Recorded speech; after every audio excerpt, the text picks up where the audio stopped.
안녕하세요.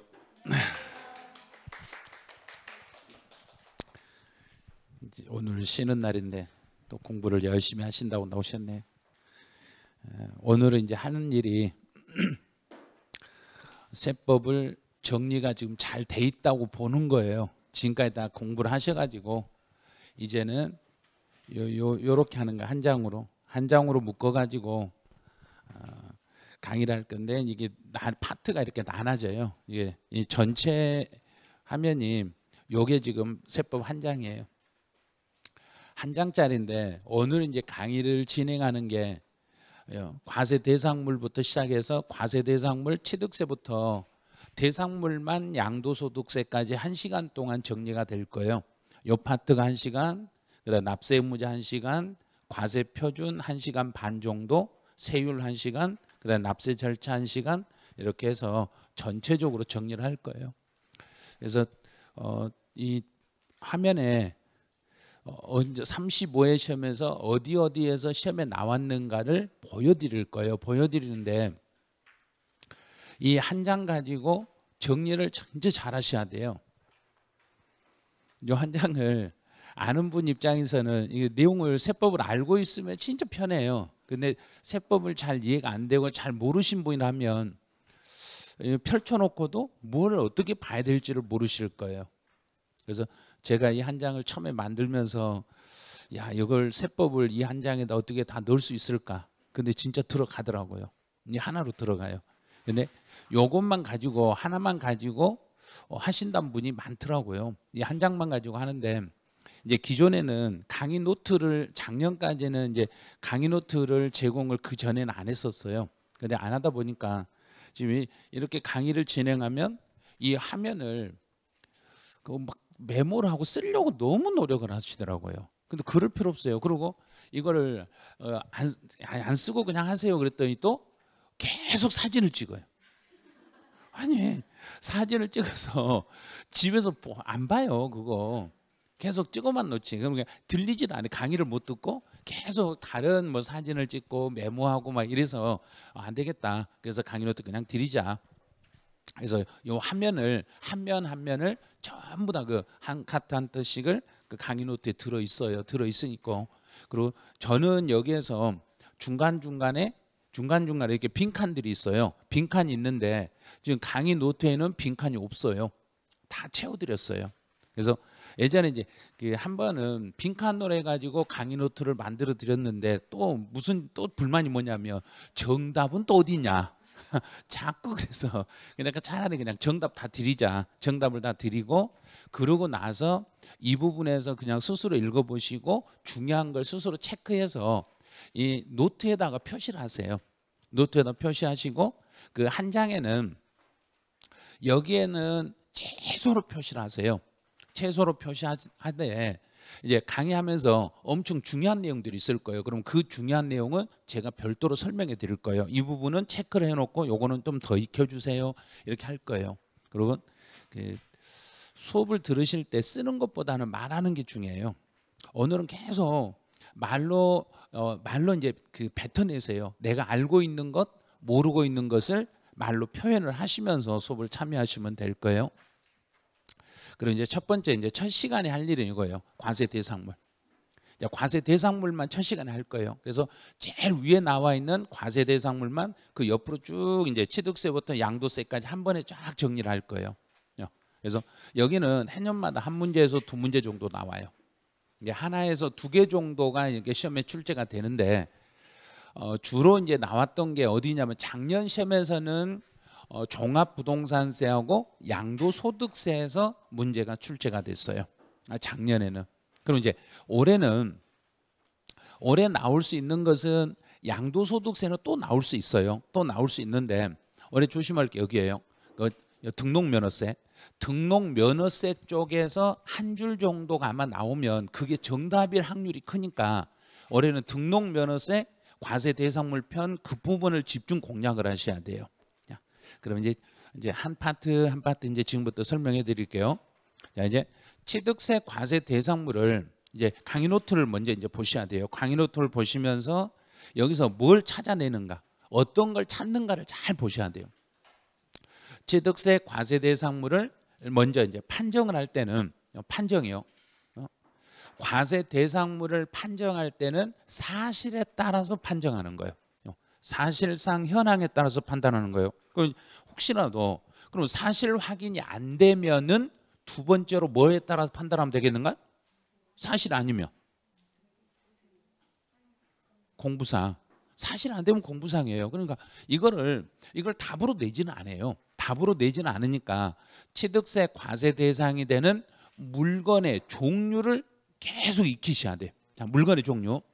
취득세 대상이 되는 물건은 부동산, 차량, 기계, 선박, 항공기, 임모, 그다음에 이제 주의하세요. 광어권, 어권, 양식어권, 그다음에 해운권. 요 그렇게. 그럼 시험에서는 여기가 제일 중요해요. 이 부분이요. 이 세 가지를 완벽하게 잡으셔야 돼요. 광어권, 어권, 양식어권, 이 세 가지는 취득세 대상이다. 그럼 요 세 가지는 대상이다. 근데 이제 문제를 출제할 때는 어디를 출제하냐면 여기를 출제하는 거예요. 취득세 대상에 들어가지 않는 게 뭔지를 지상권, 전세권, 부동산, 임차권, 부동산을 취득할 수 있는 권리, 이것들은 취득세 대상이 안 돼요. 그래서 혹시라도 이제 취득세 대상이 되는 물건을 단독 문제로, 요걸 단독 문제로 출제한다 했을 때 네모 박스로 이렇게 문제가 나와요. 박스에다 몇 개를 이렇게 써놓고 이 중에 취득세 대상인 거 골라라, 대상이 아닌 거 골라라. 그럼 대상이 아닌 거 고르라 했을 때 주로 들어오는 게 요 네 가지예요. 요 네 가지. 지상권, 전세권, 부동산, 임차권, 부동산을 취득할 수 있는 권리, 요거는 취득세 대상이 아니에요. 그럼 이제 요 내용을 여러 번 보셔야 돼요. 쉽다고 넘어가면 안 돼요. 그냥 순간적으로 넘어갔다가 여기서 틀리는 분들이 무지 많아요. 자, 다시 한번 볼게요. 그럼 대상이 되는 물건은 부동산, 차량, 기계, 선박, 항공기, 임목, 광어권, 어권, 양식어권, 각종 해운권이에요. 그럼 그중에 광어권, 어권, 양식어권은 취득세 대상이 되는데 지상권, 전세권, 부동산, 임차권, 부동산을 취득할 수 있는 권리는 대상에서 제외돼요. 자, 그럼 다 익혔죠? 자, 다 익혔어. 그럼 이제 시험을 보면 시험 문제는 우리가 익혔던 내용을 가지고 내는 게 아니라 애매한 걸로 낸다는 이야기예요. 아주 애매한 걸로요. 자, 그러면 여기서 취득세 대상이 되는 물건에 해당하지 않는 걸 골라라 했을 때 분양권은 대상이 되는가 안 되는가요? 왜 안 되는가요? 없으니까. 바로 그렇게 공부를 하셔야 돼. 머리 쓰면 안 돼요. 언제나 세법은 내가 머리를 쓰시면 안 돼. 왜? 내 마음대로 법을 만들면 안 돼. 법에 있는 대로만 하는 거예요. 법에 들어있는 대로만 하셔야지. 여기는 분양권이란 말이 없잖아요. 분양권은 여기 들어있잖아요. 부동산을 취득할 수 있는 권리. 근데 부동산을 취득할 수 있는 권리라고 써주면 좋은데 분양권이라고 내버린다는 이야기예요. 그럼 분양권 자체는 취득세 대상이 안 됩니다. 이렇게 되는 거예요. 이제 끝났어요. 이제 그 다음에 이제 여기서 이제 단계를 조금 높이면 이제 두 단계를 올라가면 그 다음에 물어보면 부동산에는 토지하고 건축물 두 개를 묶어서 부동산이라고 그래요. 세법에서 취득세, 지방세에서 부동산 그러면 지방세에서 우리 취득세에서 부동산 그러면 땅하고 건물을 이걸 두 개를 묶어서 부동산이라고 그래요. 두 개를 묶어서 이렇게 부동산이라고 그래요. 이제 단계를 조금 높인다 했어요. 그럼 이제 부동산은 토지와 건축물을 말하는데 여기서 토지라는 것은 토지의 범위는 어디까지예요? 요걸 물어보는 거예요. 토지의 범위. 그럼 이때 토지라는 것은 등재된 땅만 토지겠는가요? 등재 안 된 것도 토지겠는가요? 등재 안 된 거. 그럼 이 부분을 조심하셔야 돼요. 사실상 토지까지를 포함합니다. 요 개념을 꼭 기억을 해 주셔야 돼요. 그래서 토지 대장에 등재가 되어 있는 것만 이것만 취득세를 물리는 게 아니라 사실상 토지에 대해서도 물리는 거예요. 그럼 이 사실이라는 요 단어를 이제 시험 문제를 어떻게 바꾸냐면 민법에서 정한 민법에서 등기를 전제 조건으로 등기가 되어 있는 경우에 한해서 취득세 부과 대상이 됩니다. 그러면은 틀렸어요 이래야 돼요. 그래서 언제나 이 과세 대상을 판단할 때는 뭘로 판단하는가? 사실상 현황에 따라서 판단하니까 등기가 되든지 안 되든 이거 따지지 말란 이야기예요. 등기가 되든 안 되든 상관없이 사실상 현황에 따라서 취득세 대상에 여기 해당이 되면 요거는 취득세를 물리셔야 돼요. 그래서 사실상 토지도 취득세 대상에 이제 잡았어요. 이제 그다음에 마지막이요. 차량이나 기계나 항공기나 선박 요 네 가지는 취득세 대상이다, 대상은 아니다. 대상이다. 대상이죠. 대상인데 여기서 한 단계 가면은 풀어. 그런데 두 단계까지 올라가면 이제 못 풀어버려요. 자, 차량이나 기계나 선박이나 항공기는 취득세 대상이라는 걸 다 알았어. 그러면 이제 한 단계 더 들어가죠. 원시로 이런 이 네 가지 물건을 차량이나 기계나 항공기나 선박을 원시로 취득했을 때는 과세한다, 과세하지 않는다. 과세하지 않는다. 단 이 네 가지를 승계 취득했을 때는 과세한다, 과세하지 않는다. 과세한다 이렇게 되는 거예요. 자, 여기까지는 이제 알아야 돼요. 그러면 차량이나 기계나 항공기나 선박을 원시로 취득했을 때는 취득세를 물린다, 안 물린다? 안 물린다. 여기까지 이제 풀었어. 여기까지는 풀 수 있어요. 근데 그 다음 단계로 넘어갔을 때 여기서 아차 해버린 거예요. 자, 분명히 생각을 달리 하신 분 있을 거예요. 자, 차량이나 기계나 항공기나 선박을 원시로 취득했을 때는 취득세 대상이 된다, 안 된다?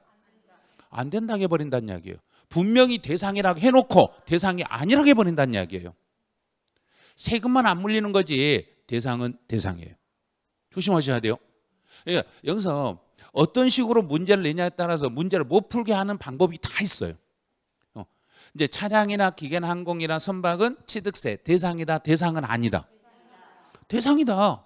대상은 대상인데 원시로 취득했을 때는 세금은 물린다, 안 물린다? 세금을 안 물리더라도 취득세 대상은 된다, 안 된다? 된다가 되는 거예요.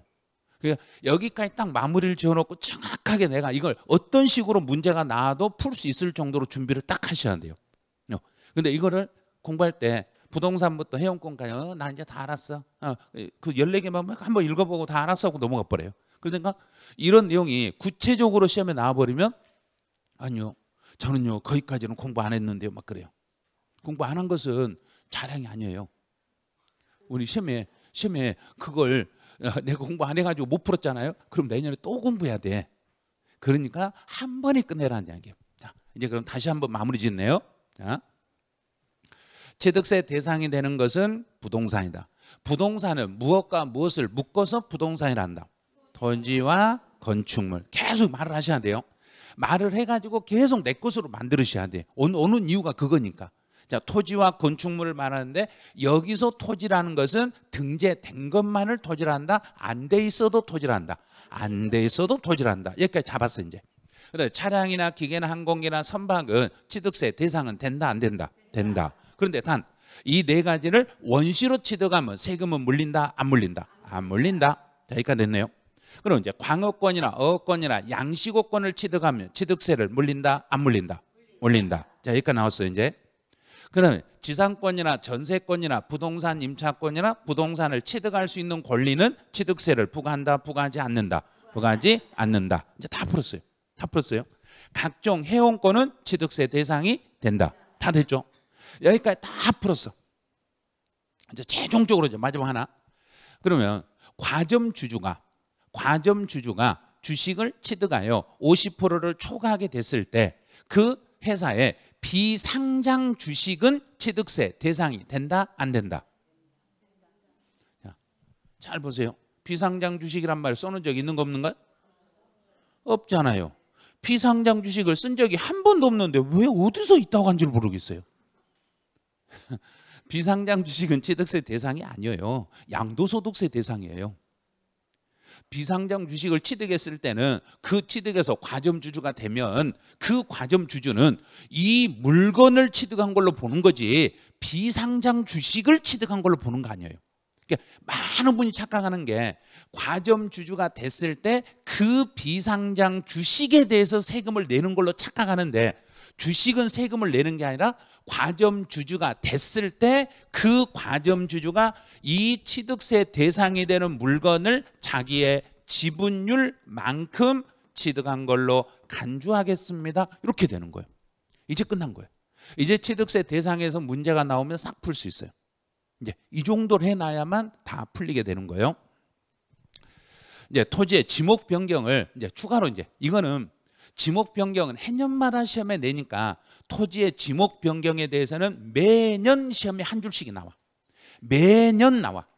그러니까 매년 나온다고 생각하고 지목 변경에 대해서는 우리가 풀 수 있는 내용을 전체를 다 정리를 끝내셔야 돼요. 토지의 지목을 변경했을 때는 땅이니까 땅의 이름을 바꾸는 건 요건 무슨 취득이라는가요? 원시, 승계, 의제 중에 무슨 취득이란다? 의제. 이걸 의제 취득이라고 그래요. 취득의 유형을 먼저 알아야 돼요. 취득의 유형. 그래서 토지의 지목을 변경하는 것은 원시도 아니고 승계도 아니고 의제. 의제를 다른 말로 바꾸면 또 뭘로 바꿀 수 있는가? 간주. 의제, 간주. 의제 취득, 간주 취득 이렇게 말해요. 그래서 지목을 변경해서 취득세를 부과하려면 반드시 뒤에 뭐가 따라 붙으면 취득세를 물린다. 가액 증가. 놓치면 안 돼요. 가액이 증가되면 취득세를 물리는 거예요. 가액이 증가돼야 돼요. 토지의 지목을 변경했다고 해서 취득세를 물리는 게 아니라 가액이 증가되어야만 취득세 과세 대상이 돼요. 취득세를 물리는 거예요. 그럼 가액 증가가 없으면 취득세는 물리지 않습니다. 이렇게 되는 거예요. 자, 그럼 이제 여기서 이제 단계를 2단계 정도 올려볼게요. 토지의 지목을 변경했을 때는 가액이 증가된 부분에 대해서만 취득세를 물린다. 증가가 안 돼 있어도 취득세를 물린다. 증가된 것만 취득세를 물린다. 가액이 증가되면 증가된 것만 취득세를 물린다. 그럼 이제 한 단계 더 올라가야지. 그럼 토지의 지목을 변경해서 등기를 하게 되시면 등기를 하게 되시면 취득세라는 세금으로 물린다. 등록면허세라는 세금으로 물린다. 등록면허세예요. 변경 등기를 할 때는 등록면허세로 한 번 할 때마다 6,000원씩 물려. 자, 그럼 이제 토지의 지목을 변경해서 단계를 조금 더 올려요. 이제 토지의 지목을 변경해서 신고하지 아니하고 매각을 해버렸어요. 토지의 지목을 변경해서 신고하지 아니하고 매각했을 때는 신고하지 않고 팔아먹어버렸으니까 중가산세 적용을 받는다, 받지 않는다. 여기서 딱 멈춰. 여기서 제일 시험에 많이 나오는 게 이 지문인데 이게 딱 나오는 순간 그냥 그 친구들하고 뭐 놀이터에서 놀다가 얼음땡 하는 것처럼 얼음하고 딱 멈춰. 이렇게 딱 멈춰. 안 움직여. 그럼 이제 가서 건드려줘야 돼. 자, 땡하고 건드려줘야 돼. 그래 움직여 이제. 그러면 왜 그러냐면 방금 했잖아요. 토지의 지목을 변경해서 등기하면 무슨 세로 물린다? 등록면허세.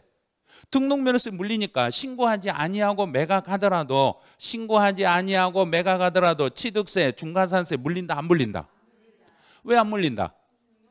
그렇죠. 등록면허세니까 취득세 물릴 이유가 없으니까 중과산세 물릴 이유가 없는 거예요. 그런데 아니요, 신고하지 아니하고 매각했으니까 미등기 전매니까 중과산세 물려야 되는 거 아니에요? 그래요. 아니 변경 등기는 등록면허세인데 어떻게 취득세 물려요? 못 물리잖아요. 여기서 신고하지 아니하고 이 말이 등기하지 아니하고 이 뜻이에요. 내가 지목을 변경해서 등기하지 아니하고 매각했더라도 취득세에서는 중과산세라는 규정이 적용된다 안 된다? 안 된다. 자, 여기까지 됐어요. 중요한 거 하나 잡았어요. 그 다음에 이제 하나 또 잡을게. 토지의 지목을 변경해서 가액이 증가되면, 자, 가액이 증가되면 세율을 적용할 때는 등기를 포함해서 취득세를 물린다. 등기는 빼고 물린다. 등기는 빼고. 등기는 무슨 세로 가니까? 등록면허세. 계속 이걸 생각해야 돼요. 올해 시험이 계속 등록면허세 쪽하고 연결될 거니까. 등기는 등록면허세를 물리니까 취득세에서는 등기를 빼고 물리니까 이 세율은 특례세율을 물리는 거예요. 특례세율로 적용을 해요. 특례세율. 그럼 특례세율이 적용이 됐을 때는 등기를 빼니까 전체 중에서 등기를 빼니까 무슨 세율로만 물리라는 이야기인가? 위에 써졌네. 중과기준세율로만 물리겠습니다. 이 중과기준세율이라는 게 등기를 뺀 취득세만 물리는 걸 중과기준세율이라고 그래요. 그래서 올해는 반드시 특례세율을 가지고 여기를 가지고 문제를 낼 거예요. 특례세율 문제를 낼 때 토지의 지목을 변경하여 가액이 증가됐어요. 그러면 토지의 지목을 변경하여 가액이 증가됐어요. 그러면 등기까지 포함해서 취득세다. 등기는 빼고 취득세다. 그렇죠. 등기를 빼고 취득세니까 등기를 빼니까 중과 기준 세율로 과세를 하겠습니다. 이런 식으로 가는 거예요. 자, 여기까지 됐어 이제. 여기까지 이제 다 잡았어. 그럼 이제 토지의 지목 변경에서 이제 나올 수 있는 것은 이제는 과세 표준을 여기까지 이제 정리하면 딱 끝나요. 자, 과세 표준. 과세 표준은 토지의 지목을 변경했을 때 과세 표준은 내가 알아서 신고를 해야 되는가요? 정부가 알아서 정해줘야 되는가요? 내가 알아서. 왜? 왜 내가 알아서 한다? 취득세니까. 취득세는 신고 나쁘니까 본인이 알아서 신고하는 거예요. 그러면 과세 표준은 원칙적으로 내가 알아서 뭐한 금액이에요. 그럼 내가 신고. 내가 신고. 그럼 사실상 취득 가격이에요. 이런 거예요. 내가 사실상 취득 가격이라는 이야기는 사실상 취득 가격이라는 이야기는 토지의 지목 변경을 위해서 내가 실제로 들어간 돈이 이만큼 들어갔어요. 그러면 정부가 그거 안 돼요. 그런가요? 네, 알았어요. 그런가? 네, 알았어요. 인정해 드릴게요. 그래요. 그런데 사실상 취득 가격으로 가는데 그런데 이 사실 가격이 확인이 안 되면 사실 가격 확인이 불가능합니다. 사실 가격 확인이 불가능하면 그때는 무엇으로 과세 표준을 잡아라 그랬는가? 앞에 C로 시작해. 시가 정부가 내가 이렇게 이만큼 들어갔어요. 그런데 이걸 확인을 못 해. 내가 영수 증빙이 없어. 증빙이 없으면 그때는 누가 정한 걸로 간다? 정부가 정한 금액을 시가 표준액이라고 합니다. 그런데 이미 지목이 바뀌어 버렸네. 지목이 바뀌어 버렸으니까 지목 변경 후에 시가 표준액에서 지목 변경 전에 시가 표준액을 뺀 금액을 전에 시가 표준액을 뺀 거. 그러면 지목 변경 후에 시가 표준액에서 지목 변경 전에 시가 표준액을 뺀 금액을 증가된 가격으로 해주시면 되는 거예요. 자, 여기까지 딱 잡아놓으시면 토지의 지목 변경에서 문제가 나올 때는 이제 다 풀 수는 있어요. 그런데 혹시라도 토지의 지목 변경에서 요게 나왔을 때 이제 생각하면 이거 풀 수 있겠나 보세요.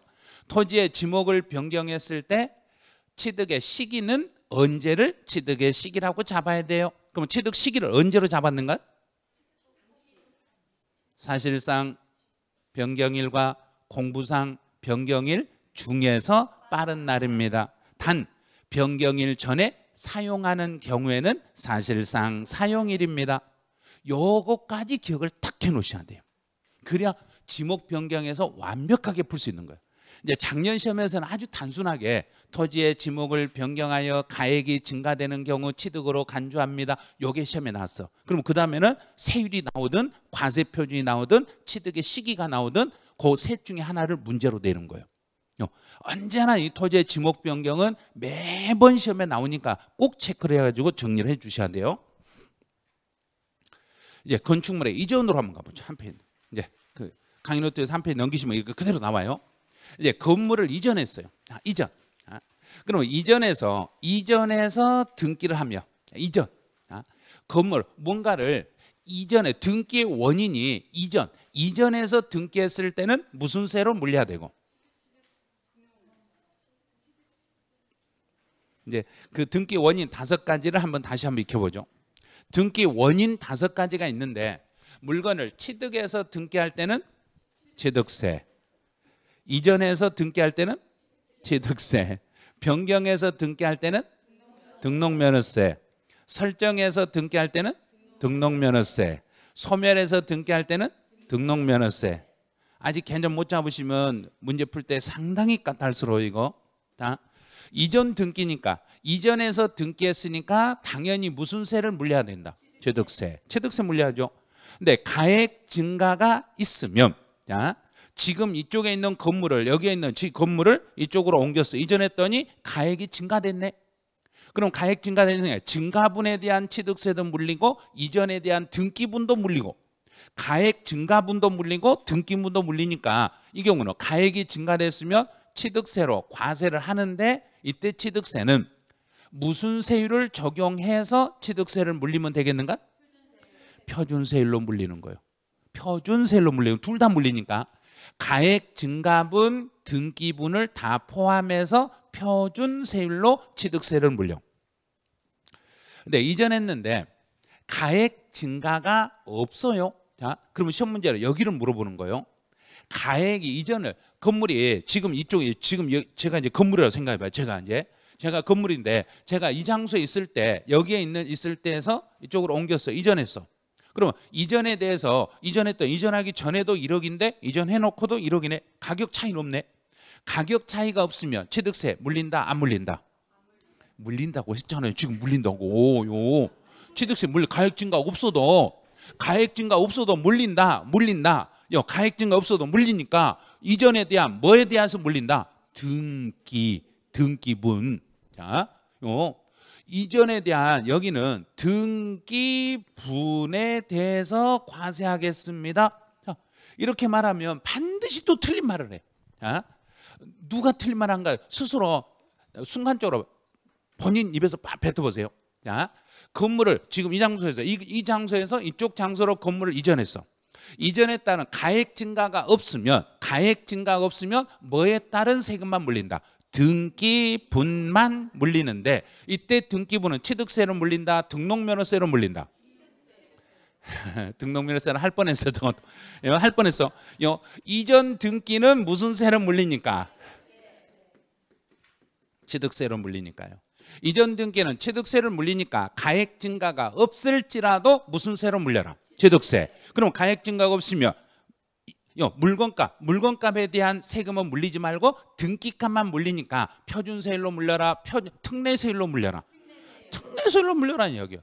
특례세율로 물리되 등기분만 물리니까 이때는 전체 표준세율에서 몇 프로 빼버리고 2% 뺀 세율을 적용하겠습니다. 표준세율에서 중과기준세율이 여기에 2%니까 중과기준세율을 뺀 세율을 적용해서 특례세율을 적용합니다. 올해는 특례세율을 계속 연습을 하셔야 돼요. 전체 표준세율에서 중과기준세율을 뺀 세율이다. 중과기준세율을 빼고 이 말이 딱 나오면 이렇게 빼고 나오면 뭐에 대해서만 취득세를 물려라는 이야기인가? 등기분만 취득세를 물려라 이런 뜻이에요. 자, 이제 취득세 과세 대상이 되는 물건 다 이제 잡았으면 이제 실제 안 보고 연습해 보죠. 책에다 표시돼 있으니까 책 안 보고 하세요. 안 보고 이제 내가 모르고 있는 걸 찾아내야 돼. 지금부터. 자, 취득세 대상이 되는 걸 이제 연습. 광어권 대상이 된다 안 된다? 된다. 어업권 된다. 양식어권 된다. 지상권 안 된다. 전세권 안 된다. 부동산 임차권 안 된다. 골프영권 된다. 영어권 왜 멈칫하세요? 영어권은 본 적이 없잖아요. 광어권, 어업권, 양식어권만 있었지. 영어권은 대상이 안 된다. 이주권 안 된다. 분양권 안 된다. 취득할 수 있는 권리 안 된다. 선박 된다. 항공기 된다. 기계 된다. 차량 된다. 이렇게 돼요. 영어권에서 아차 있어요. 영어권. 영어권하고 이주권은 취득세는 대상이 안 돼요. 양도소득세에서 될 수도 있어요. 영어권하고 이주권은 양도소득세 대상은 될 수는 있는데 취득세 대상은 되지 않습니다. 이런 거예요. 자, 이제 등기 원인. 이제부터 등록면허세 파트로 들어오네요. 계속 이거 연습하셔야 돼요. 이거 책 교재는 강의노트에 세금 종류가 써져 있으니까 안 보세요. 안 보고 해야 돼요. 자, 취득해서 등기할 때 내가 물건을 취득해서 등기하면 취득세로 세금을 물려요. 이전해서 등기하면 취득세로 물려요.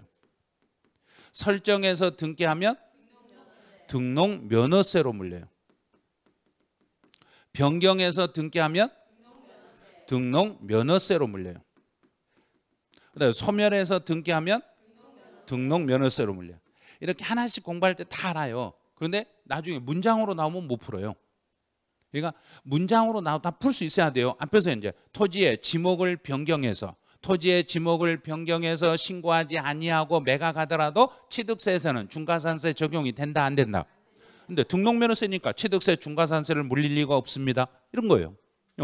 그다음에 토지의 지목을 변경하여 가액이 증가되면 등기를 포함해서 취득세를 물린다. 등기는 빼고 물린다. 등기는 빼고 특례세율로 물리겠습니다. 왜냐하면 등기부는 무슨 세로 물리니까? 등록면허세로 물리니까. 해서 이 등기 원인을 가지고 계속 연습을 하셔야 돼요. 연습을 하셔야 취득세하고 등록면허세의 차이점을 찾아낼 수 있어요. 그럼 이제 이 부분이 올해 이제 시험용으로 출제 확률이 엄청 높은 게 바로 이 부분이에요. 작년에 등록면허세가 시험에 아예 안 나왔어요. 안 나왔다는 이야기는 올해 시험에 내면 기본적인 걸 낸다는 이야기예요. 자, 그럼 설정과 변경과 소멸에 대한 등기는 무슨 세로? 등록면허세로. 됐죠요? 이게 등록면허세로 물려요. 그런데 취득을 원인으로 등기하면 취득세를 물리는 거예요. 이렇게 물리는 거예요. 그런데 이 네 가지 항목은 지금 이 네 가지 항목은 법에서 취득세 부과가 불가능합니다. 취득세 부과가 불가능해요. 그럼 취득을 원인으로 등기를 할 때는 원칙은 무슨 세를 물려야 맞는데 취득세를 물려야 맞는데 취득세 부과가 불가능하니까 등기나 등록을 하려면 예외적으로 무슨 세로 돌려서 받는다? 등록면허세로 돌려서 받을 수밖에 없습니다. 그래서 광어권이나 어권이나 양식어권을 취득하여 등록을 하며 원칙은 취득하여 등록하며 무슨 세로 가는데? 취득세로 가는데 단 광어권, 어권, 양식어권을 취득해서 등록하며 법 규정이 지방세 특례 제한법에서 취득세를 면제하겠습니다. 이런 말이 있어요. 그럼 광어권, 어권, 양식어권을 취득해서 등록을 하려고 했더니 법에서 취득세를 안 받는다네. 취득세를 안 받으니까 등록을 할 때는 무슨 세로 돌려서 받으면 된다? 등록면허세로 돌려서 받으면 돼. 자, 여기까지 이제 나왔어. 여기까지 배워놓고 또 이제 정답을 찾으라면 엉터리로 찾아. 그럼 광어권, 어권, 양식어권을 취득하여 등록했을 때는 취득세를 부과하지 못하고 등록면허세를 과세하니까 광어권, 어권, 양식어권은 취득세 대상이 된다 안 된다? 된다요. 이제 안 속았어요. 이게 취득세 대상이에요. 취득세 대상인데 취득세를 부과할 수가 없으니까 이름만 취득세 대신 무슨 세로 세금만 돌려서 받는다. 등록면허세. 그러면 이 네 가지 항목은 모두 무슨 세 대상이다? 그렇죠. 취득세 대상인데 세금만 등록면허세를 내야 등기를 해주겠다는 이야기예요. 왜냐하면 취득세를 안 내고 등기를 하려면 등기를 안 해주니까 세금을 내지 않으면 등기를 안 해주니까 취득세를 못 받는 대신에 등록면허세를 내야만 등기를 해드리겠습니다. 이렇게 가는 거예요. 이제 외국인 소유의 물건을 우리나라로 수입해서 가져왔네요. 외국인 소유의 물건을 우리나라로 가지고 들어올 때 세관에서 일단 물건을 가지고 들어오면 세관에서 무슨 세를 받아버린가? 취득세. 그럼 세관에서 취득세를 받을 때 세관에서는 등기까지 포함해서 받는다? 등기는 빼고 받는다? 등기 빼고. 등기 빼고 받는데 나중에 다시 등기를 하려면 이미 취득세 냈으니까 취득세란 이름으로 또 받는다 못 받는다? 못 받는다. 취득세란 이름으로 못 받으니까 대신에 등록면허세로 돌려서 받습니다. 근데 여기에는 함정이 하나 있습니다. 여기에서는 함정이 하나 있으니까 잘 생각하셔야 돼요. 외국인 소유의 물건을 우리나라로 수입해서 나중에 등록을 하려면 취득세 대신 무슨 세를 내면 해준다? 등록면허세를 내면 해주는데, 단 이때 외국인 소유 물건을 우리나라로 가지고 들어올 때 무슨 취득에 한하여 이걸 적용한다. 이걸 못 찾는 분이 너무 많아요. 연부취득에 대해서만 이 규정을 적용하는 거예요. 연부취득. 그래서 모의고사 낼 때도 저희가 가로에다 연부취득은 아니에요. 연부취득이 아니면 이걸 적용하면 안 돼요. 연부취득인 경우에 한해서만 이렇게 적용을 하는 거예요. 그래서 이런 단어를 꼼꼼히 보셔야 돼요. 세 번째는 이제 취득세 제척기간 이미 지나버렸네요. 취득세에 대해서 제척기간이 지났으니까 제척기간 지난 물건은 등기를 할 수 없다, 할 수 있다? 할 수 있어요. 제척기간 지났다고 해서 등기 못하는 건 아니에요. 제척기간 지나도 등기는 할 수 있어. 그런데 제척기간이 지났으니까 이제 무슨 세는 물릴 수 없는가? 취득세를 물릴 수 없으니까 등기하러 가면 대신에 무슨 세를 받는다? 등록면허세를 받겠습니다. 대신 등록면허세를 받으시면 돼요. 또 취득세 면세점에 해당하면 취득세 취득가액이 얼마가 넘지 않으면 50만 원 이하 50만 원 이하의 물건에 대해서는 등기를 못한다, 할 수 있다? 할 수 있다, 할 수 있죠.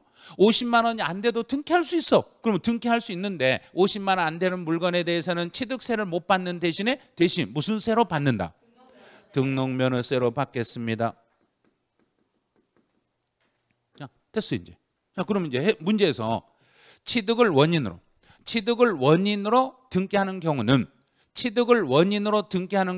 원칙은 취득세로 과세하되기 때문에 등록면허세로 부과하는 경우는 없습니다. 틀렸네요. 취득세 부과가 불가능하면 무슨 세로? 등록면허세로 물릴 수 있는데, 근데 만약에 취득을 원인으로 등기하는 경우는 원칙은 취득세로 과세를 하셔야 되지만 취득세 부과가 불가능한 경우에는 모두 등록면허세로 과세합니다. 틀렸어요. 모두가 아니에요. 몇 개만? 4개만. 4가지만. 모두 아니에요. 4가지만.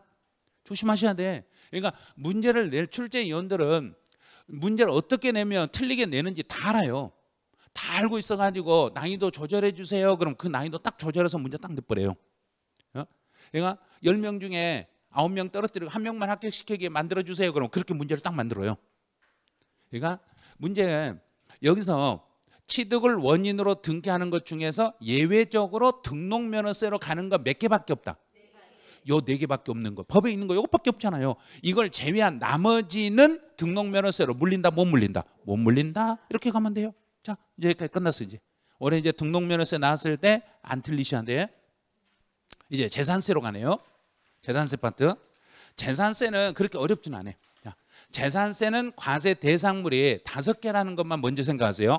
토지, 건축물, 주택, 선박, 항공기 요 5개. 먼저 이 5개 종류를 먼저 익히셔야 돼. 종류를.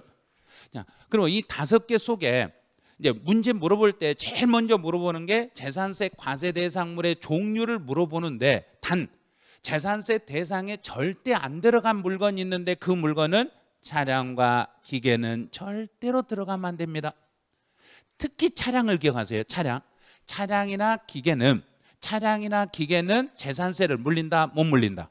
못 물린다. 그럼 차량은 왜 재산세를 못 물리냐면 차량은 무슨 세 내니까? 자동차세를 물리니까 재산세를 물리지 않습니다. 그 다음에 이제 과세 구분 한번 해볼게요. 요 5개 물건들 중에 토지는 사람을 중심으로 하든가요? 물건을 중심으로 하든가? 토지는 사람. 토지를 제외한 나머지는 물건. 자, 토지는 사람을 중심으로 합니다. 그럼 토지는 사람을 중심으로 하니까 그 사람이 가진 토지를 뭐 하여? 합산하여. 그래서 여기가 합산과세가 돼요. 자, 토지는 합산과세네요. 그럼 토지는 합쳐서 몇 장의 고지서로 만든다? 한 장. 토지는 한 장의 고지서로 만들겠습니다. 한 장의 고지서로 만드는데 앞에 재산세하고 취득세하고 똑같아. 그러면 여기서 토지라는 것은 토지대장에 등재된 땅만을 말한다? 안 된 것도 포함한다? 안 된 것도요. 안 된 사실상의 토지도 포함합니다. 사실상 토지를 포함합니다. 자, 두 번째, 건축물부터요. 건축물부터 선박, 항공기까지 이 네 가지는, 이 네 가지는 사람이 중심이다, 물건이 중심이다. 물건. 자, 물건이네요. 물건이 중심이니까 모두 다 개별 과세입니다. 모두 다 개별 과세입니다. 그럼 개별 과세란 이야기는 전체를 묶어서 고지서가 나오는가요? 하나씩 나오는가? 하나씩 따로 나오겠습니다. 이 중에서 가장 시험에 많이 나온 건 주택이에요. 주택. 작년에도 주택이 나왔어요. 만약에 제가 김포에 주택을, 2개 주택을 가지고 있으면 이 2개 주택을 합쳐서 세금을 계산한다, 따로 계산한다? 따로. 여러 개 주택을 가지고 있으면 사람이 중심이 아니라 주택이, 물건이 중심이니까 주택별로 계산하니까, 주택별로 계산한다는 이야기는 그 물건이 여러 개 있을지라도 물건 한 개씩 따로 계산하겠습니다. 따로 계산해요. 그러면 이제 주택은, 이제 주택의 개념을 생각하세요. 여기서 주택이라는 것은 위에 건물 부분하고 땅 부분을 더해서 주택이라 한다? 건물 따로, 땅 따로 개념이라 한다? 합쳐서.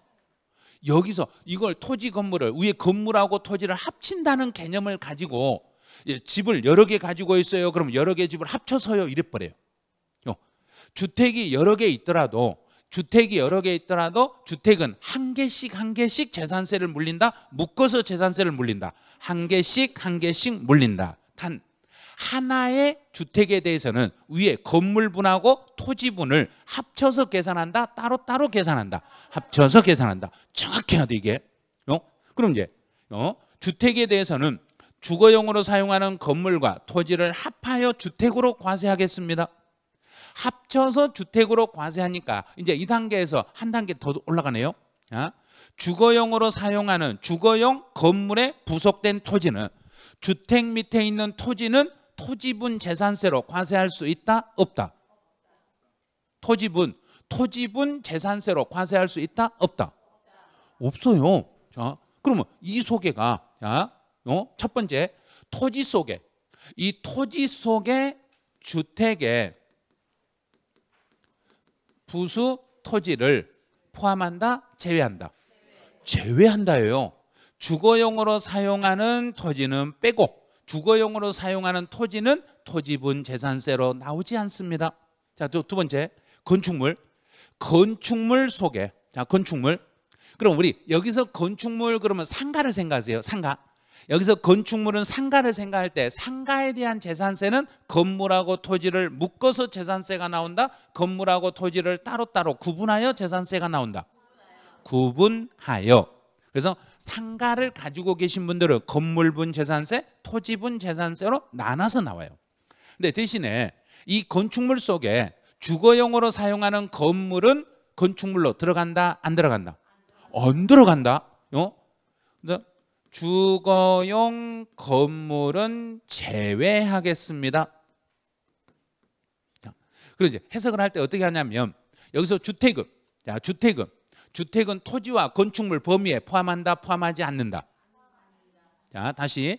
자, 지금 이해가 잘 안 되신 분 있어요? 주택은 위에 건물분하고 토지분을 묶어서 주택이라 한다, 따로 주택이라 한다? 묶어서. 참 묶었죠? 그럼 주거용으로 사용하는 건물이나 주거용으로 사용하는 토지는 토지와 건축물 범위에 포함한다, 포함하지 않는다? 포함하지 않는다. 그럼 주거용으로 쓰는 건물을 건축물로 보낼 수 없고 땅은 땅으로 보낼 수 없으니까 주택은 주거용으로 쓰는 건물과 토지는 토지와 건축물의 범위에 포함하면 된다, 안 된다? 안 된다. 주거용으로 쓰는 건물과 토지는 둘이 묶어서 재산세를, 이름 두 글자, 무슨 재산세를 물린다? 주택으로 재산세를 물리겠습니다. 그럼 주택으로 물리니까 토지와 건물을 뭐하여 주택으로 과세하는가? 합산하여. 여기를 가지고 작년에 냈던 거예요. 자, 어떤 식으로 냈냐면, 주택에 대해서 건물 소유자와 땅의 소유자가 서로 달랐어요. 이게 작년 시험 문제였어요. 건물의 소유자와 땅의 소유자가 달랐을 때 토지와 건물의 가격을 합하여 재산세를 부과한다? 구분하여 재산세를 부과한다? 합하여. 왜? 토지 건물을 묶어서 뭐라 하니까?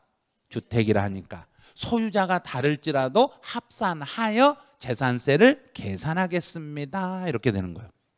이제 주택에 대한 부속된 토지의 경계가 명백하지 않았을 때는 바닥에 몇 배를 부속된 토지로 잡아라? 10배를 부속된 토지로 잡아라. 끝. 자, 재산세에서 나올 수 있는 거 다 됐어 이제. 여기까지 됐네요. 그럼 이제 세목별 다가구 주택을 한번 연습해 보죠. 다가구. 자, 다가구. 재산세에서는 다가구는 1가구가 독립 생활이 가능할 정도로 분리되어 있으면 1가구, 여러 가구가 1가구, 한 가구가 독립 생활이 가능할 정도로 분리된 부분이 있으면 재산세에서는 전체를 주택으로 잡아라, 1구를 주택으로 잡아라. 1구의 주택으로 봅니다. 1구를 주택으로 보겠습니다. 각각을 주택으로 본다는 이야기예요. 그래, 종합부동산세에서는 다가구 주택은 어떤 주택으로 봐라? 단독, 한 개, 1개의 주택입니다. 1개의 주택으로 봅니다. 다가구를 딱 다 묶어서 하나로 봐요. 그래, 양도소득세에서는 하나의 매매 단위로 다가구가 움직이면 단독 주택으로 보고 각각의 매매 단위로 움직이면은 각각의 주택으로 보겠습니다. 주택 임대소득에서 다가구는 일반적으로 몇 개의 주택으로 보고 1개의 주택으로 보고 단 구분 등기가 되어 있을 때는 그때는 각각의 주택으로 보겠습니다. 이렇게 가는 거예요. 다가구 연습하셔야 돼요. 이 중에서 한 줄 나오니까 다가구하고 관련된 거 한 줄 물어봐요. 요 4개 중에서 하나를 물어보니까 어디가 나올지는 몰라요. 그러니까 이 4개 중에 하나가 나오니까 주의해 주셔야 되는 거. 이제 겸용주택으로 한번 가보죠. 자, 겸용주택은 재산세에서 1구하고 1동이 있습니다. 그러면 1구는 면적 크기를 비교한다, 비교하지 않는다? 비교한다. 재산세에서 1구는 면적 크기를 비교하는데 주거용으로 사용하는 면적이 얼마가 넘으면 50% 이상이다, 초과다? 50% 이상. 50% 이상이면 50% 이상이면 전부를 뭘로 보고? 전부를 주택으로 간주하시고 50% 미만이면 전부 상가로 본다? 주택만 주택으로 본다? 주택만 주택으로 보겠습니다. 이 경우는 주택만 주택으로 봅니다. 여기서는 1구를 기억을 하시되 여기를 기억하셔야 돼요. 50% 이상이었을 때는 전부 주택으로 간주하겠습니다. 1통은 면적 크기를 비교하지 않으니까 크기 비교하지 않고 1구에서 이미 면적이 비교된 걸 그대로 그냥 면적만 다 더해서 읽어버리면 돼. 그래서 1통이 겸용되는 경우는 주거용으로 사용되는 부분을 주택으로 보겠습니다. 이러면 돼요. 주거용으로 사용하는 부분을 그냥 주택이라 하면 되면 주택만 주택입니다. 그 말이에요. 그게. 그러니까 공부는 1구만 하면 돼요. 1통은 면적 크기 비교가 아니니까 1구를 가지고 공부하시고 이제 양도소득세 겸용주택은 달라요. 재산세의 겸용주택은 세금을 물리려고 규정을 했는가요? 안 물리려고 규정했는가요? 재산세 겸용주택을 구분하는 것은 과세 구분이다, 비과세 구분이다. 봐요. 이걸 모르니까 나중에 암기하다가 많이 틀리세요. 양도소득세 겸용주택은 과세 구분이다, 비과세 구분이다. 이건 비과세 구분이에요. 이거 정반대예요. 정반대. 양도소득세 겸용주택은 주택이 상가보다 크면 건물은 전부 주택으로 보겠습니다. 전부 주택이요. 그럼 전체가 비과세예요. 그다음에 토지는 전부를 주택의 부수 토지로 보겠습니다. 전체를 부수 토지로 봐요. 그럼 전체를 부수 토지로 봐서 전부 비과세다, 한도까지만 비과세다. 한도 내에서만 비과세. 이 땅은 무조건 비과세가 아니에요. 땅은 한도 내에서만 비과세입니다. 근데 주택의 면적이 상가의 면적보다 작거나 같았을 때는 주택만 주택입니다. 이제 위하고 얼마나 차이 나는 거 보세요. 자, 재산세에서는 주택의 면적이 상가의 면적보다 크면 전부주택이다. 크거나 같으면 전부주택이다. 이상이니까 크면이다. 크거나 같으면이다. 이상이라는 거 같은 것도 들어있다 안 들어있다? 들어있다. 크거나 같으면 전부주택인데 양도소득세에서는 큰 경우만 전부주택입니다. 전부주택으로 봐서 전체를 비과세 혜택을 드리겠습니다. 근데 주택이 상가보다 작거나 같았을 때는 주택만 주택으로 봐서 주택 부분만 비과세 혜택을 드리겠습니다. 땅은 주택 부분의 면적 비율만큼만 주택의 땅으로 보겠습니다. 그러면 주택 부분의 면적을 찾아라 그러면 전체 땅 면적 중에서 토지 면적 중에서 총 건물 면적분의 전체 건물 면적분의 주택이 차지하는 주택의 면적으로 이렇게 곱해버리면 주택의 부수 토지가 나오겠습니다. 이렇게 나오는 거예요. 자, 여기는 이제 양도소득세 겸용주택하고 재산세 겸용주택은 완전히 달라. 그래서 주로 시험에 나오면 재산세 겸용주택을 문제를 많이 내요. 재산세 겸용주택 중에서도 그 중에서도 1구 쪽을 내. 여기를요. 1구가 겸용되는 경우는 1구가 겸용됐을 때는 주거용으로 사용하는 면적이 몇 프로가 넘어가며 50%가 넘으면 전부 주택으로 보고, 그래서 시험 볼 때 주거용으로 사용하는 면적이 60%예요. 100분의 60이에요. 그러면 전부주택이다. 주택만 주택이다. 전부주택이다. 만약에 주거용으로 사용하는 면적이 50%다. 그러면 전부주택이다. 주택만 주택이다. 전부주택이다. 만약에 주거용으로 사용하는 면적이 40%다. 그럼 전부주택이다. 주택만 주택이다. 주택만 주택이다. 여기만 딱 기억해 주시면 돼요. 그러면 다 풀 수 있어요. 이제 재산세 과세 대상물 판정하는 거, 요거 이제 연습 한번 해보죠. 요것도 한 줄 정도 나올 확률이 크니까. 재산세 과세 대상물을 판단할 때 토지대장이나 건축물 대장 등에 등재가 안 돼 있어요. 공부상에 등재가 안 된 땅이나 공부상에 등재 안 된 건물은 재산세를 물린다 안 물린다? 물린다. 뭐에 따라서 물리면 된다? 사실상 현황에 따라서 물리면 됩니다. 그럼 공부상의 내용과 사실이 달라버리면, 공부상과 사실이 다르면 뭐에 따라서 물린다? 사실에 따라서 물리겠습니다. 사실상 현황에 따라서 물립니다. 자, 이제 주의할 거 이 두 개 조심하셔야 돼요. 허가를 받아야 되는데 허가를 받지 아니하고 이제 이용을 했네요. 재산세 과세 대상 물건을 이용해서, 그러면 여기서 이용이라는 것은 공부상으로 이용하고 있는가요? 공부상과 달리 이용하고 있는가? 달리 이용하고 있습니다.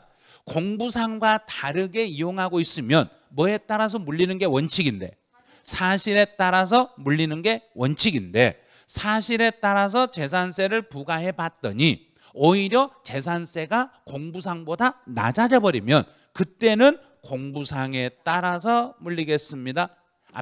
제일 앞에 있는 거 잘 봐야 돼요. 뭐 받지 않았기 때문에. 그렇죠. 허가 받지 않았기 때문에 그런 거예요. 만약에 여기서 허가를 받았더라면 사실상 현황에 따라서 물려야 되는 거예요.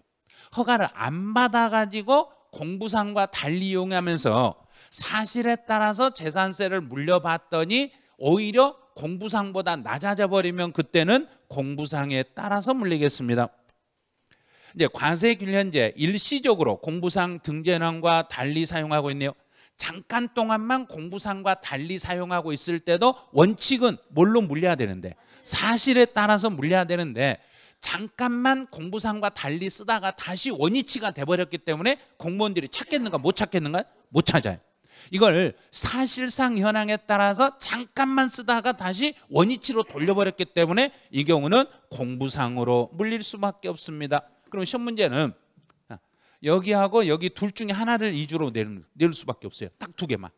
그 두 가지만 가지고 정리를 해주시면 돼요. 이제 종합부동산세로 가보죠. 종합부동산세는 시험에 나오면 무조건 한 줄 나와요. 종합부동산세 과세 대상물은 무조건 한 줄이 나오는데, 예, 종부세 대상이 되는 것은 토지와 주택만 대상이 되고 건축물은 절대 안 된다는 거 조심하세요. 종합부동산세는 건축물은 종부세가 절대 안 나옵니다. 건축물은 절대 안 돼. 단 토지는, 재산세, 토지는 다시 세 개로 구분해요. 종합합산, 별도합산, 분리과세 세 가지로 구분하는데 이 세 개 중에서 종부세 물리지 못하는 것은 분리과세 토지는 안 됩니다. 그럼 종합부동산세 토지는 무슨 토지와 무슨 토지로만 구분한다? 종합합산 토지와 별도합산 토지로만 구분하겠습니다. 종합합산 토지와 별도합산 토지로만 구분하니까 종합합산 토지와 별도합산 토지는 종부세 대상이지만 분리과세 대상은 제외합니다. 자, 여기서 이제 주의할 게 재산세 대상 중에서 종부세로 넘어갈 때 주로 초과 누진 세율이 적용되는 것만 종부세로 나가요. 초과 누진 세율이 적용되는 것만 종부세로 가. 자, 그럼 이제 세율 한번 암기하실 분 해보세요. 재산세에서 종합합산 토지는 가장 낮은 세율이 0. 예, 컨닝하네요 또. 0.2에서 0.5. 오늘 이제 그 오후쯤에 세율 암기할 건데 세율 암기할 때 그 세율 반드시 암기하셔야 돼요. 별도합산 토지는 0.2에서 0.4. 그럼 둘 다 초과 누진세율이네요. 초과 누진세율이니까 종부세 대상이 돼. 근데 분리과세 대상이 되는 토지는 농지다. 그럼 농지는 0.07%. 0.07%. 그다음에 공장의 용지는 0.2%. 골프장이나 고급 오락장으로 사용하는 것은 4%. 자, 이게 다 비례세율이네. 비례세율이니까 대상에서 탈락입니다. 그다음에 사치성 건물은 4%. 공장용 건물은 0.25%. 만약에 이 공장용 건물이 도시에 특별시 주거지역에 공장용 건물이 있으면 0.5%. 자, 비례세율이네요. 비례세율이니까 대상에서 탈락입니다. 자, 이제 주택. 재산세에서 일반주택, 고급주택을 포함해서 일반주택이면 0.1에서 0.4. 0.1에서 0.4까지의 초과 누진세율이니까 종부세 대상이 되겠습니다. 이제 세율을 먼저 잡으셔야 돼요. 재산세 대상에서 종부세로 넘어온 걸 이제 찾았어. 자, 여기까지 찾았으면 이제 종합합산 과세 대상에서 종합부동산세에서 이 주택은 모든 주택을 종부세 물리는 게 아니라 법에서 특별히 법률로 정하는 특별한 주택들은 종부세에서 빠져요. 그 법률로 어떤 특별한 법률로 정하는 주택들이 있으면 이런 주택들은 특별히 정부가 종부세를 물리지 않습니다. 자, 이제 니은번 한번 봐볼게요. 종업원에게 무상이나 저가로 제공하는 사용자 소유의 주택으로서 국민주택 규모 이하이거나 과세일 현재 공시 가격이 이제 얼마가 안 된 주택은 금액으로 과세 기준 현재 공시 가격이 얼마가 넘지 않는 사원용 주택들이 있어요. 그 회사가 종업원들을 위해서 사용자 회사가 소유한 주택으로서 국민주택 규모 이하이고 종업원들을 위해서 특별히 쓰는 주택들은 종부세에서 빠지는데 이때는 금액이 얼마가 안 되는 주택은 빠지겠다. 보고 6억이라면 하면 안 돼요. 자, 6억 이하예요. 6억 이하의 주택에 대해서는 근데 시험 볼 때 3억, 6억, 9억 막 이렇게 내니까 6억 이하의 주택에 대해서는 종부세 대상이 되는 주택에서 빠지겠습니다. 이런 거예요. 이제 이 정도 간단하게 이 정도만 먼저 기억하세요. 그다음에 이제 양도소득세 이제 과세 대상물로 가보죠. 자, 양도소득세 과세 대상물은 이제 한 번에 딱 전체를 딱 볼 수 알아야 돼요. 토지, 건물, 부동산에 관한 권리인데 여기는 지상권, 전세권, 등기된 부동산, 임차권 이렇게 되어 있네요. 자, 이제 시험 볼 때는 여기를 조심하세요. 부동산 임차권은 반드시 뭐 된 것만, 등기된 것만. 단 우리나라 것은 등기가 꼭 돼 있어야 돼요. 우리나라 것은 등기가 돼 있어야 돼요. 그런데 이 부동산 임차권이 국외 외국에 있는 부동산 임차권이었을 때는 꼭 등기를 해야 된다? 안 해도 된다? 안 해도 되는 거예요. 등기 불문입니다. 이제 작년 35회 시험은 여기를 출제했어요. 35회 때는 등기 불문이에요. 여기를 가지고 출제했어요. 부동산을 이용할 수 있는 권리, 부동산에 관한 권리는 외국에 있는 물건들은 반드시 등기라는 걸 꼭 해야 대상이다? 안 해도 대상이다? 안 해도 대상이 됩니다. 이제 부동산을 취득할 수 있는 권리, 아파트 당첨권, 토지상환채권, 주택상환채권, 계약금만 지급한 상태에서 양도하는 권리, 이것도 양도세 대상이에요. 근데 작년 시험에서 여기도 출제했고 여기도 출제했어요. 그럼 아파트 당첨권을 세 글자로 줄여보세요. 분양권. 분양권은 양도 대상이에요. 그럼 분양권은 취득세 대상이었다? 아니었다? 아니었죠. 취득세 대상은 아니에요. 그런데 분양권을 팔았을 때는 양도소득세 과세 대상이 돼요. 이제 사업에 사용하는 토지 건물과 함께 하는 영업권. 영업권 자체가 양도 대상이란 이야기인가? 토지 건물과 같이 가야 대상이란 이야기인가? 같이 가야 대상이에요. 함께 가면 대상이 되고 만약에 영업권만 따로 가면 대상은 아니에요. 그다음에 이축권 토지 건물과 함께 가면 대상인데 따로 가면 대상이 아니에요. 그다음에 골프회원권도 양도 대상이에요. 그럼 골프회원권은 취득세 대상은 된다 안 된다? 된다. 되죠.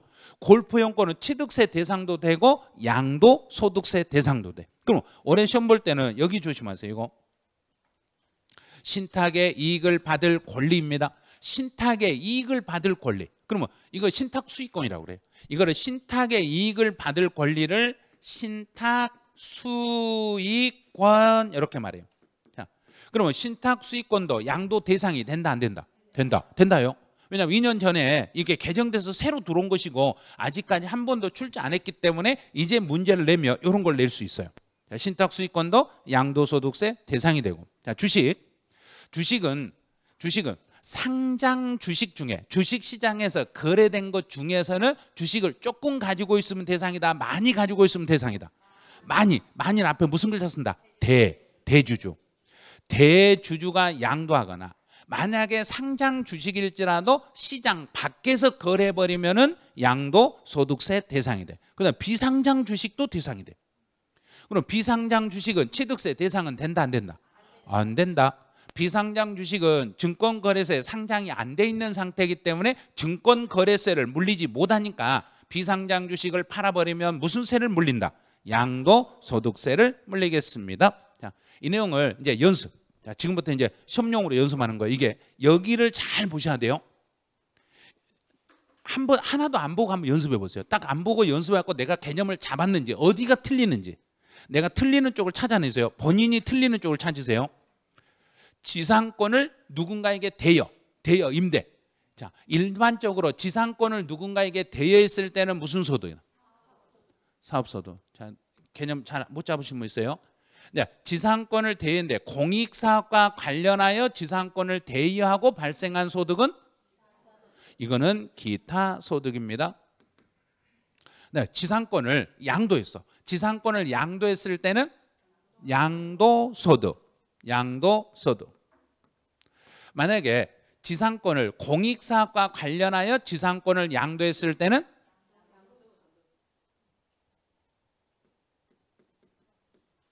여기를 시험 문제 내면 반 이상이 틀려나가요. 계속 암기를 공익사업만 무조건 암기해. 공익사업은 기타다, 공익사업은 기타다 이렇게 암기해놨다가 지상권을 공익사업과 관련하여 지상권을 대여했을 때는 기타소득, 공익사업과 관련이 돼 있는 지상권을 양도했을 때는 상관없이 양도소득이에요. 양도했을 때는 공익사업과 관계 있든 없든 상관없이 무조건 양도소득입니다. 이주권은 함께 가면 양도소득. 만약에 이주권만 별도로 평가해서 신고했으니까 함께 갔다, 함께 안 갔다, 함께 안 갔으니까 기타소득. 영업권도 함께 가면 양도소득. 영업권 단독으로 분리해서 떨어져서 따로 가면 기타소득이 되겠습니다. 이렇게 가는 거예요. 작년 시험에서는 자, 우리 시험은 여기를 출제했어요. 여기를 출제했는데 만약에 저한테 출제를 한다면 저는 여기를 아마 출제할 확률이 커요. 요걸 출제할 확률이 제일 커요. 공익사업과 관련한 지상권을 양도했을 때는 기타 소득으로 과세합니다. 틀렸죠? 그럼 이게 안 넘어가면 어떻게 내버리냐면 공익사업과 관련한 지상권을 양도했을 때는 양도소득세 과세 대상입니다. 그럼 더 헷갈려요. 공익사업과 관련한 걸 양도라고 딱 써놓는 순간 공익은 양도가 아니라 기타인데 왜 양도라고 썼지? 아차 하고 순간적으로 헤매버린다는 이야기예요. 공익사업과 관련이 돼 있더라도 지상권을 양도했을 때는 무조건 무슨 소득이다? 양도소득이 되겠습니다. 자, 이제 주식은 이게 상장인데 성장이라고 써놨네요. 자, 상장 주식에 대해서는 상장 주식은 소액주죠. 소액주주에게는 과세한다, 과세하지 않는다. 과세하지 않는다. 대주주는 과세한다. 장외거래 과세한다. 비상장 과세한다. 비상장은 장외하고 똑같은 거예요. 장외거래나 비상장이나 똑같은 거예요. 그래서 상장 주식일지라도 장외거래는 과세를 했으니까 비상장일지라도 과세한다. 자, 이제 연습. 이제 이 중에서 내가 어떤 것을 대상물에서 지금 착각하고 있는지, 무엇을 착각하고 있는지 찾아내세요. 지상권은 양도소득세 대상은 된다, 안 된다? 된다. 양식업권 안 된다. 멈칫멈칫 하시네요. 양식업권은 취득세 대상이에요. 양도세 대상 아니에요. 광업권 안 된다. 부동산 임차권 된다. 상표권 안 된다. 아파트 당첨권 된다. 부동산을 취득할 수 있는 권리 된다. 골프회원권 된다. 대주주 상장주식 된다. 어업권 안 된다. 전세권 된다. 특허권 안 된다. 지역권 안 된다. 기계 안 된다. 토지상환채권 된다. 신탁의 이익을 받을 권리 된다. 주택상환채권 된다. 비상장주식 된다. 계속 연습을 하셔야 돼요. 안 보고 계속 내가 이걸 되는가 안 되는가 이 중에서 내가 뭘 지금 착각하고 있는가를 찾으셔야 돼요. 그러니까 말을 해봐야 알아. 말 안 하면 아는가 모르는가요? 몰라요. 그러니까 제가 강의하면서도 말 안 하면 저분이 알고 있는지 모르고 있는지 잘 모르는 거예요. 예?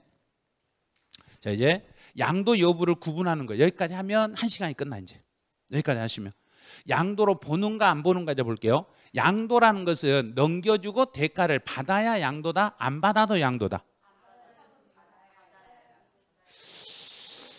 자, 양도라는 것은 이전하고 플러스 유상. 양도라는 것은 내 물건을 상대방에게 넘겨주고 대가 관계가 있는 경우를 양도라고 그래. 그럼 양도에서는 이때 양도라는 것은 등기나 등록은 전제 조건이다, 전제 조건이 아니다. 전제 조건이 아닙니다. 자, 이제 찾아요. 매매나 교환이나 현물 출자는 양도로 본다, 양도가 아닌 걸로 본다.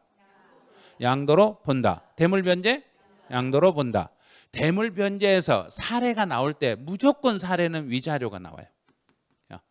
대물 변제 사례는 언제나 위자료. 위자료가 나오면 두 글자로 뭐라고 칭하라겠는가?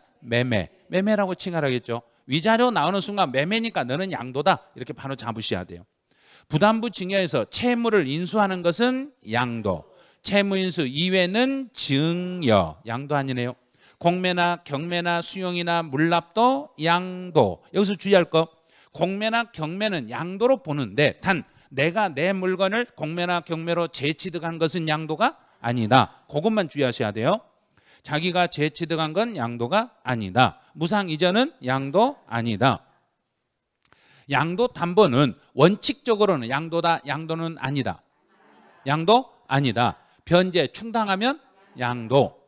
환지 처분으로 지목이나 지번이 변경이 되는 것은 양도 아니다. 보유주로 충당하는 것 양도 아니다. 보류지로 충당하는 것도 환지 처분을 원활히 빨리 이행하기 위해서 정부가 보류지로 충당하는 건 특별히 양도가 아닌 걸로 정해놨습니다. 공유물을 단순히 분할하면 양도다, 양도는 아니다. 양도 아니다. 재산 분할, 양도 아니다. 근데 공유물을 분할할 때 공유물의 지분 변경으로 지분이 감소되고 대가 관계가 있으면 양도로 본다, 양도가 아닌 걸로 본다. 양도로 본다. 지분이 줄어들고 대가를 받았으니까. 매매 원인 무효소, 소송에서 다시 원위치가 됐으면 양도 아니다. 법원의 판결에 의해서 신탁 해지를 원인으로 법정에서 판결을 받아서 내 앞으로 등기가 이전되면 양도로 본다, 양도가 아닌 걸로 본다. 아닌 걸로 보겠습니다. 자, 이 정도예요. 양도로 보는가 안 보는가는 이것만 딱 알면 다 돼요. 이 중에서도 제일 많이 나오는 건 여기. 양도 담보. 양도 담보가 제일 많이 나와요. 그 다음에 올해 시험 문제 나올 확률이 제일 큰 건 여기. 부담부 증여. 딱 두 군데.